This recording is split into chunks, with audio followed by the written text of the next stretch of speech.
김경래의 최강시사. 네, 김경래의 최강시사 3부 시작하겠습니다. 속보 하나 들어온 게 있네요. 서귀포 마라도 해상에서요. 승선원 14명이 탄 문어잡이 어선이 침수 중이라고, 지금 구조 중이라고 합니다. 해경이. 신속하게 좀 구조가 됐으면 좋겠습니다. 자세한 소식은 다음에 뉴스에서 전달해 드리도록 하겠습니다. 주말에 뉴스가 하나 있었습니다. 김학의 전 법무부 차관, 오랫동안 끌어온 사건 아니겠습니까? 이 성접대, 뇌물수수 여러 가지 혐의가 있었는데 1심에서 무죄가 됐습니다. 이게 여성단체나 당연히 피해자들은 반발을 하고 있는 거죠. 이 판결을 어떻게 봐야 될지 오늘은 권김현영 여성학 연구자시죠. 연결해서 좀 얘기 나눠보겠습니다. 안녕하세요. 네, 안녕하세요. 네, 이렇게 사회를 시끄럽게 하고 몇 년 동안, 사실 따지고 보면 한 10년이 넘었죠. 몇 년 동안 이 회자가 됐던 사건이 결국은 무죄가 됐습니다.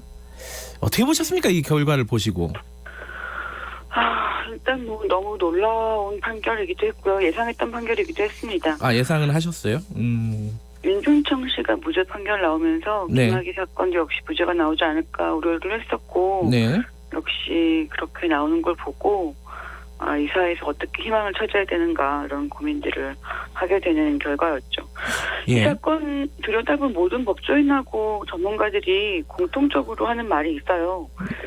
이 사건은 검찰이 의도적으로 뭉개버린 사건이라고. 네. 네, 그 결과가 저는 지금의 결과를 만들었다고 생각합니다. 근데 이게 일단은 법리적으로 보면요. 네. 이게 공소시효가 지났기 때문이다. 예를 들어 성접대 이런 부분들은요. 네. 그렇게 얘기를 하는데 그 부분도 좀 납득이 어려운 구석이 있나요? 어떻습니까? 일단 뇌물수수 혐의에 대해서 1억 원 이상이 아니라고 이제 하려고 네. 일부러 3,100만 원에 대해서만 판단을 했고, 네. 그런 것들이 이제 공소시효를 피해서 공소시효가 넘었다라고 얘기를 하게 만들려고 재판부가 굉장히 고심을 했던 흔적이라고 생각하고요. 또 한 네. 가지는 그 피해 여성의 후유증을 인정하지 않음으로써 네. 상해를 인정하지 않아서 공소시효가 완성됐다라고 네. 봤던, 이런 굉장히 적극적으로 공소시효 완성이 이미 됐다고 주장하는 게 재판부의 판단이었습니다. 그러니까 이 상해 그 뒤에 이제 트라우마라든가 이런 부분들을 기점으로 해보면은 치료를 받고 이런 기점으로 해보면은 공소시효가 안 지났다는 게 이제 이 피해자들이나 검사 측의 이제 주장 아니겠습니까? 예, 근데 그렇죠. 그 부분이 받아들여지지가 않았어요. 예, 받아들여지지가 않았습니다. 그러니까 사실은 이미 판례에서도 외상후 스트레스 장애를 받은 경우에 네. 상해로 인정을 하는 경우들이 있었는데, 이 사건의 경우에는 그렇게 인정이 안 됐고, 네. 강간치상의 경우에는 후유증으로 상해를 판단하는 경우들이 여러 번 있거든요. 그래요? 네, 그런 경우도 게다가 외상후 스트레스 장애 진단서가 있는 걸로 알고 있는데, 네. 굳이 이것을 의문이 있다고 배제를 하는 방식으로 네. 재판부가 이제 적극적으로 판단하지 않겠다라고 하는 방식으로 무죄 판결을 준 거죠. 네, 사실 이제 법리적인 판단은 지금 나온 거고, 2013년도에 수사가 제대로 진행이 안 됐다. 이 부분이 사실 근본적인 문제 아니겠습니까? 그렇죠. 그러니까 2013년, 2014년 두 번에 네. 걸쳐서 검찰이 사건을 뭉개버렸고, 네. 그 뭉갠 사건에 대한 책임을 재판부도 같이 지지 않은 겁니다. 그러면 이게 그렇잖아요. 오히려 반대의 논리로는 검찰이 여론이나 이런 것 때문에 무리하게, 혹은 하명 이렇게 볼 수도 있는데, 무리하게 기소를 했기 때문에 무죄가 된 거 아니냐, 이렇게 얘기를 하는 쪽도 있어요. 그건 거기에 대해서는 뭐라고 말씀을 해주시겠습니까?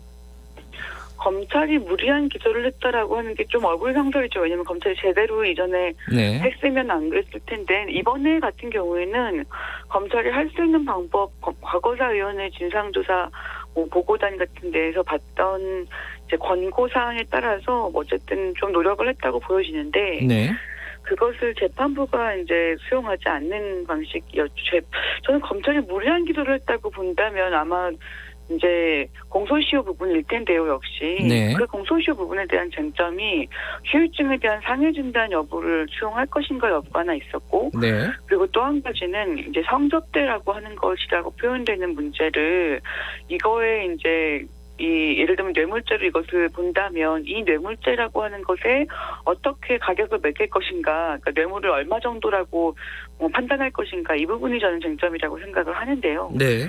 근데 애초에 사실은 이 사람의 성을 이제 증여했다, 공여했다라고 하는 걸 이제 돈으로 매긴다는 것 자체가 좀 말이 안 돼서 저는 오히려 검찰이 이것을 반인륜적 범죄 같은 형태로 아주 적극적인 이제 기소를 더 할 수도 있는 부분들이 있었다고 생각하기도 합니다. 아니면 이게 만약에 뇌물죄라면 인간의 어떤 몸을이라고 하는 것을 가격을 매길 수 없으므로 가장 높은 가격으로 이걸 주장했어야 된다고 생각하기도 합니다. 그럼 말씀을 들어보면 검찰도 말하자면 그 지금 김 선생님의 기준으로 보면 소극적인 네. 기소를 한 것이고 재판부도 소극적으로 판단을 한 것이고 이렇게 해석을 하고 계신 거네요, 그죠? 네, 아주 적극적인 소극적인 어떤 거부 같은 거죠. 판단을 내리지 않음으로써 이거의 무죄 판결을 용인하겠다가 재판부의 판단이었다고 생각하죠. 판단을 내리지 않음으로써 용인했다. 네. 공소시효가 넘었기 때문에 판단하지 않은 거니까요.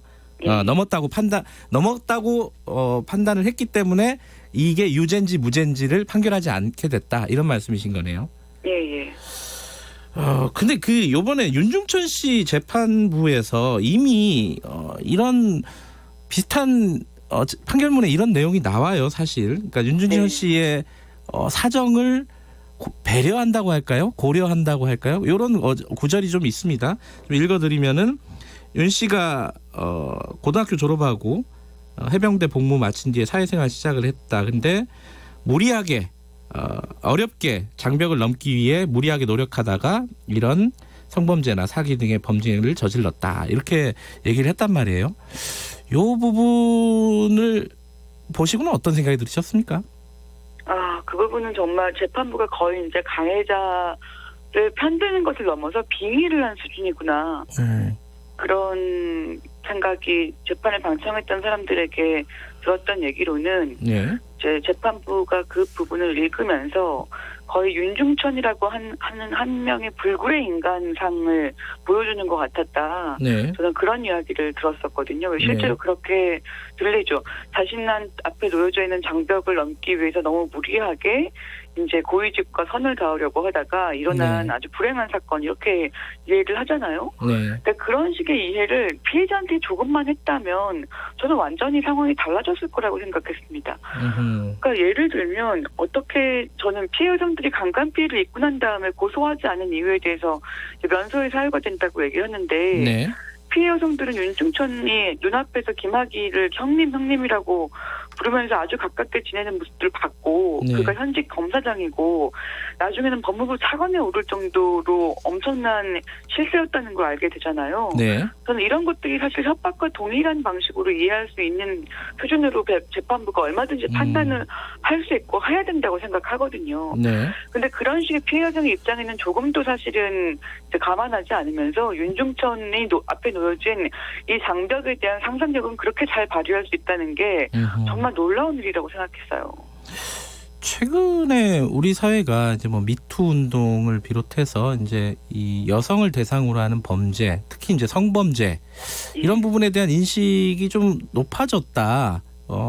문제의식이 좀 높아졌다라는 생각을 가질 수도 있는데 좀 부족한 것 같아요. 지금 그 선생님 말씀을 들어보니까.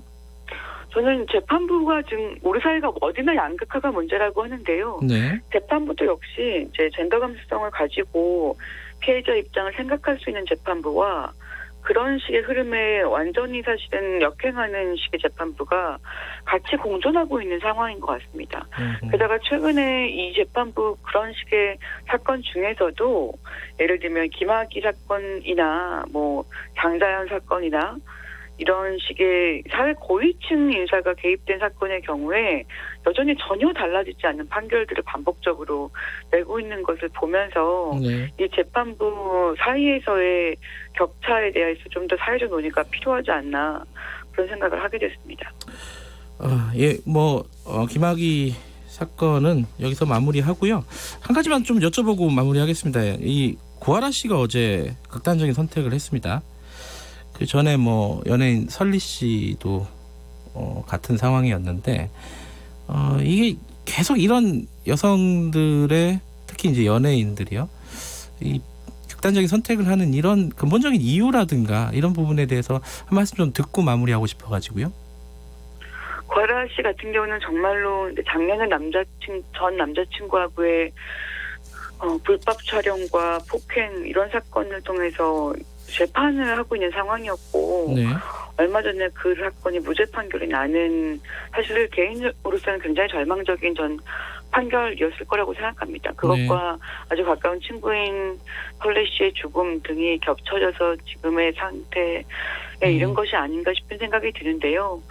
사실은 20대 젊은 여성들이 겪고 있는 굉장히 공통된 이 사회적 환경이라고 하는 게 불법 촬영 문제부터 그 촬영에 대한 어떤 재판부의 굉장히 보수적인 해석 그리고 사회에서의 2차 가해 이런 것들이 다 종합된 결과가 아닌가 싶습니다. 알겠습니다. 그 얘기는 나중에 한 번 더 자세히 다룰 기회가 있을 것 같습니다. 오늘 말씀 감사합니다. 네.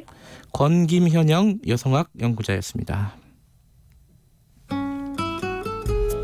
이 시각 교통정보입니다.